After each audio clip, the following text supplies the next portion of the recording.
Hello, this is Random History Dude back to talk about Egypt. Now, why are we talking about Egypt? Because that's my civilization of how long of the week. I'll say the week, probably it'll be longer, but I don't care. So, why are we doing Egypt? Because not many people actually know a lot about Egypt. Like, name me 5 rulers. Put it down in the comments. Yeah. Probably can name like 3, maybe, probably 1. Probably that one. Maybe King Ramsey if you know a lot. More than I did, at least. So, what we're doing today is what I think is one of the most important things to start out with, which if I ever do more of these, I'll probably start out with every time. Geography. Now, I'm not going to say that it was very mountainous in the east-western part of Africa. No, I'm not going to do that. No. I'm going to do it, hopefully, in a fun and entertaining way. If you have any critiques, please leave them in the comments. Please be nice.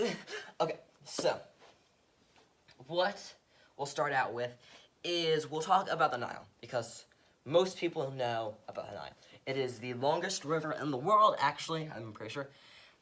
And so, as you can see, I have a few brace points, but I'm sorry, I accidentally erased those.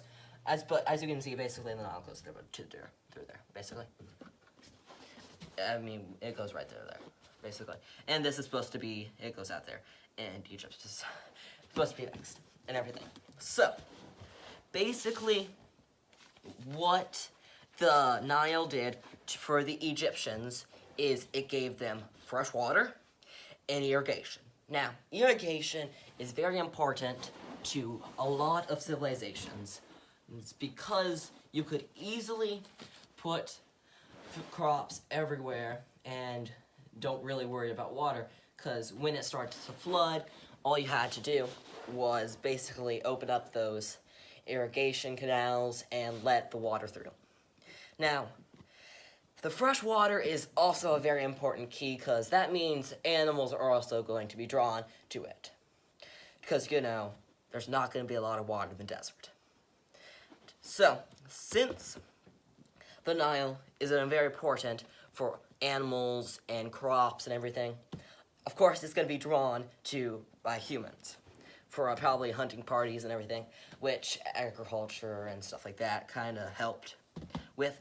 But to their west, as you can see here, basically all of this land here was a desert. Since it was a desert, not many people could cross it. Actually, no one crossed it at this time, because it basically was a death march thing. I don't actually know if people were sent there to die, but if they were prisoners, actually that would be kind of interesting. But no, I don't know that yet.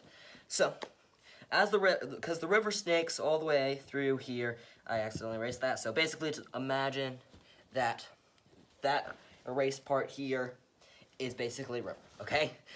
Hopefully you get that, and this is land too, and it goes up there. That's what I mean. So, yes, that is why many people came to it, because, most of this was a desert. That really wasn't discovered. That here wasn't discovered yet, and won't be discovered for quite a few years. So really, it was right here that they had to be. Oh, sorry. So, the Nile has a very interesting thing, as you probably know. It floods. Every year, I don't actually know what time it floods, because of the Suez, there's a dam actually here now. It wasn't there before, but there was actually a dam. Leave in the comments, I forget the name of it right now. So, there is a dam right there, which stops it from flooding mostly. So, that's kind of a problem, but it used to flood here. It used to. It used to flood here, which, every time it would flood for a week or something. I actually don't know how long. It would flood, and it would bring black silt. Tons and tons of black silt. Now, for no one who's ever been to an ag course or an agricultural science, earth science or whatever, knows nothing of what I'm going to talk about. I'm not going to talk about anything scientific, except for that black silt is good for crops. It's really good for crops. Since that, it was basically very abundant. All they had to do was worry about the animals eating it and the bugs eating it. And that was it. And so, yeah, since if anybody's seen, like, photos of Egypt, you know they worship the cat. Which, you know, they eat mice, so that's going to help it a lot. So, since they flood and bring black silt, it gives tons of nutrients, which does not mean they need fertilizer. Just it's a random thing. It's just kind of cool that they don't really need fertilizer. Which, since they have tons of soil coming up every time, they have tons of dirt, which they could use that dirt and the reeds that they find by the Nile, because if anyone has ever been to like a lake or a river, they probably have seen cattails and stuff like that. It's basically reeds. And since they could combine that, and boom, now you got your own nice house, which, as probably most people know, we don't do that anymore because it rains and dry clay / mud is not the best to keep in the dry period. But, you know, as I said, this is a desert, and soil and reeds are not the most hardest things to find in the world. So, to protection. Now, protection was a key point in the Egyptian lifestyle. Now, they did not have to spend as much soldiers to protect their sides of their kingdom because they have a desert here, and this basically all was not colonized. Since it was not colonized, they only had to basically worry nothing about that side. So, as I said, their south was covered, but we'll get more to the south later, so don't worry. And their west was covered. Yeah, well, no, east, sorry. East was covered. That makes sense. Their east was covered. So their west was some desert too, which, yeah. But there's also land about here, so, I mean, so they kind of had to protect here. And their north was really one of the most vulnerable points from Egypt, which, if you ever look at a map, you'll have, like, Alexander right here, which is pretty important, because Cairo's down here farther and other places. And it is mostly a swampy terrain about right here. All of right there is a swampy terrain. Now, all of this here. Now, most people did not know where the Nile got its water source. Now, it mostly got its water source from these two places. That's one of them.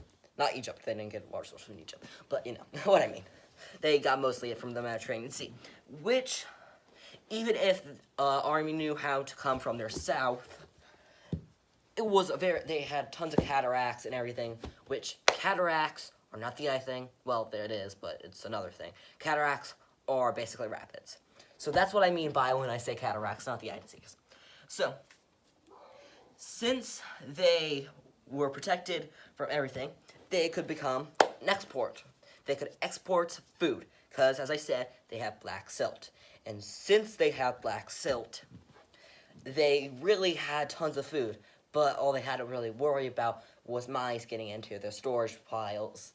But that's why they had temples where temples would bring in food and keep the food for hard times where there's a drought or a famine.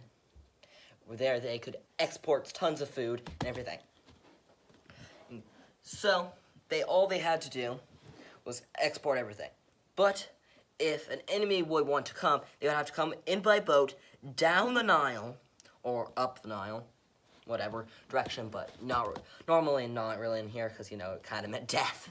But there was also swamps up here, because it was a really swampy area there, I'm pretty sure. And so, yes. So, since then, they could mostly focus all of their focus on technology. Since then,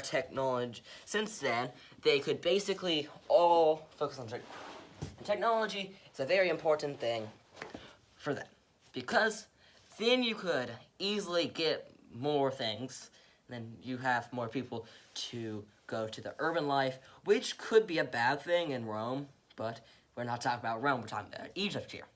Since then, more people could become blacksmiths and whatever else.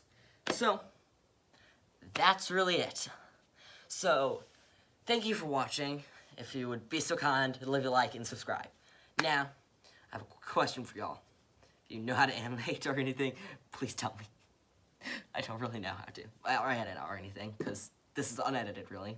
So, thank you to ancientegypt.co.uk, because that's where I got one of my information thing from, and actually, it's